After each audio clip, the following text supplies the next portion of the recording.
Nagkasunog sa barangay Pinagbuhatan sa Pasig kaninang pasado hating gabi. Nasa 10 bahay ang natupok at may unang balita si Bam Alegre. Ganito katindi ang lagablab ng apoy sa barangay Pinagbuhatan, Pasig pasado hating gabi kanina.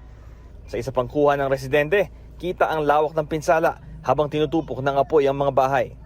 Sobrang bilis lang po talaga niya. Nagising na lang po kami na may mga ingay na po. Narinig namin. Sa pagbaba namin, medyo may apoy na. So dala lang talaga namin yung anak namin na mailabas po talaga namin. Sa pagbalik po namin, paglabas, may mga hindi namin makakapasok kasi sobrang lakas na po talaga nung apoy. Nailabas ni Stephanie ang buong mag-anak niya mula sa nasusunog nilang bahay. Walang naitalang sugatan o nasawi ayon sa mga otoridad. Pero isa sa mga nasunugan na si Marciano, walang natirang ari-arian. Mabilis lang nangyari. Pagtingin ko sa baba, may apoy na pala sa baba namin. Sa tabi ng bahay namin. Yung mga gamit talaga. Ubos lahat to. Walang tira. Sa tala ng barangay, siyang hanggang 10 bahay ang naapektuhan ng sunog na umabot ng unang alarma. Hindi bababa sa 4 na truck ng bombero ang rumisponde. Naka-duty ako doon, may tumawag, ang paradyo sa akin, may sunog noon, mga apoy na.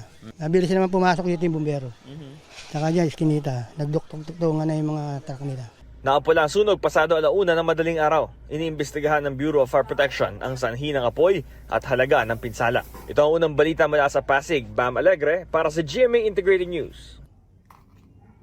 Kapuso, huwag magpapahuli sa latest news and updates. Mag-iuna ka sa balita at mag-subscribe sa YouTube channel ng GMA Integrated News.